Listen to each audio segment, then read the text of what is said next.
The attitude of fearlessness. Fear is looking at the future and see what will go wrong. What if my business fails? What if ISIS strikes? What if I get sick? What if I get rejected? During ancient times, fear had a purpose.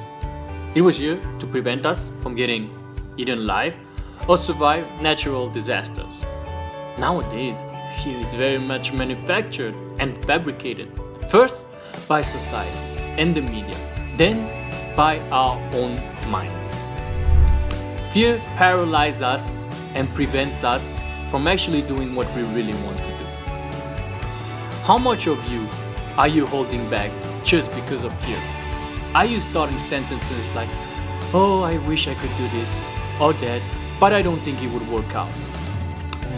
The great Greek philosopher Seneca used to say that we suffer more in imagination than in reality. Those timeless words are deep in meaning. We exaggerate things in our minds and forsake reality as it is. Seneca also said, "He who indulges in empty fears earns himself real fears." And I will illustrate this point with a few examples. When I was living in Shanghai a few years ago, I started seeing this girl. We were both really into each other. After a few weeks, we were eagerly calling ourselves a couple, boyfriend and girlfriend. I was feeling quite fragile at that time. I was isolated and depressed before I had met her. Things in my life were not going so well, and I felt distraught. When she arrived in my life, she felt like a breath of fresh air. Things went great for a time, but at one point, my attachment to her led to my fear of losing her. Before that, I was being the ideal boyfriend, but then fear came along and changed my demeanor and behavior. All of a sudden, I was clingy and needy, and obviously, she started backing away till one day she had enough, and our short-lived relationship ended, all because I had let fear rear its ugly nose. Now let me tell you about a few scenes from the old show named Kung Fu with famous actor David Carradine. The story takes place in the Shaolin Temple. A young disciple, eager to learn more, is put to a test by his old blind master. They find themselves in a secret room hidden from the rest of the monastery. In this room, there's a big pool of liquid. A plank is set from one extremity of the pool to another in order to walk over the pool, which evidently was a pretty easy task. The liquid that filled the pool was not water, however. It was acid. You could see skulls and bones floating in it. The master told the young disciple that in a week he would have to walk this plank and try not to fall in the acid and die. Needless to say, the boy was scared and terrified. He did not want to be another skeleton swimming in the pool of acid. The master gave him a plank of similar length and size to practice on the ground for a week. It did not take long for the young boy to perfect his plank walking abilities. Then the day of the test came. Now it was time to prove himself worthy of the Shaolin teachings. He started walking one small step after another, but he could not contain the fear that was growing inside his mind and body. He started losing balance. He was stumbling and barely walking straight anymore. One awkward step followed by another till the inevitable happened. He fell. The splash resonated throughout the room, and all you could hear after that was the old master laughing out loud.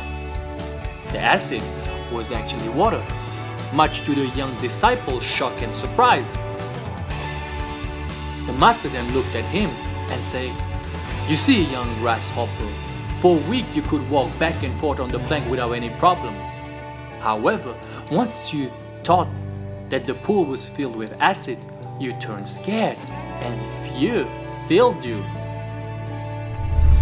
In his short story, The Mask of the Red Death, Edgar Allan Poe wrote about the devastating plagues in Europe during the Middle Ages.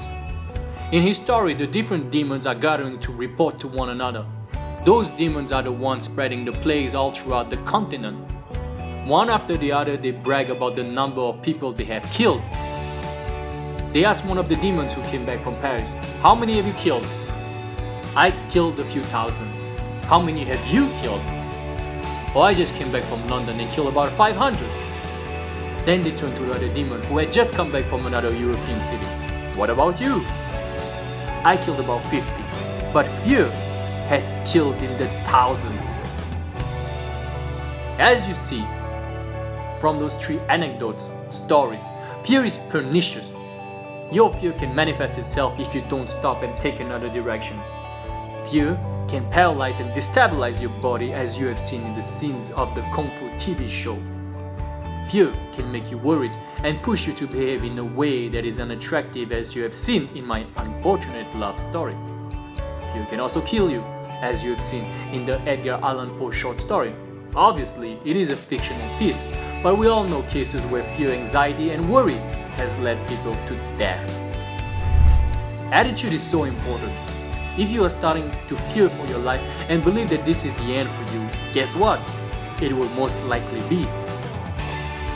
To ignore real danger is wrong, but it's also wrong, as well as unhealthy, to be immobilized by excessive worry and fear of the unknown.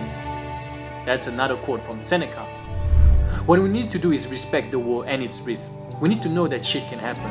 Businesses can fail, relationships can end, catastrophic events can occur, and accidents can happen. When we know the risk and consequences, we can be aware, be respectful of the world, not ignorant of it, and make better decisions and behave in a way that is most likely to prevent negative outcomes from happening in our lives. Now let's talk about those legitimate worries. Sometimes in life you could be doing everything right and shit will still happen. We need to remember that all clouds have silver linings. I mentioned about my relationship failure. It did hurt a lot, but the pain did not last. The lesson I learned, however, has a lasting effect, and I'm a better man for it. How many people suffered near-death experience or terminal diseases and never felt so alive after? During the Blitz in London, the city was bombed by the Germans every day and every night. Yet the Londoners who lived throughout those times look back with nostalgia because the relationships and bonds between people were strengthened, and the care for one another was at an all-time high. Remember not to put fear between you and the present moment, because that's where you create bad outcomes and karma. Once you understand that there is nothing to fear, even fear itself, you can put compassion, gentleness, and kindness between you and the present moment. It takes laying a brick at a time to build a house. It takes one moment of peace at a time to create the house of peace. So build your palace of peace. Here is a practical exercise you can do to minimize the fear in your life and push yourself to do what you really want to do, minus the fear. Stoicism, fear setting. The first page, you're gonna write down and define your fears. Write them down, all the worst case scenarios. Spend some time and really write down what could go wrong. The second thing you need to write down in the second column, prevent. Write down how you can prevent those worst scenarios from happening. What would be the best ways to prevent those things from going sideways? In the third column, repair. What could you do if they were to come to pass? How would you repair the situation? How would you remedy the situation? What exactly could you do to make it right again? The fourth column, lesson and silver lining. What can you learn from the situation going wrong? What could be the silver lining long term in this particular situation? On the second page, write down what are the benefits of a partial success. Not a complete success, just a partial success. Have you learned more skills? Are you more confident? Are you wealthier? Are you happier? What have you gained from this bit of success? Then on the third page, the cost of inaction. What would be the consequences of not taking any actions and accepting the status quo?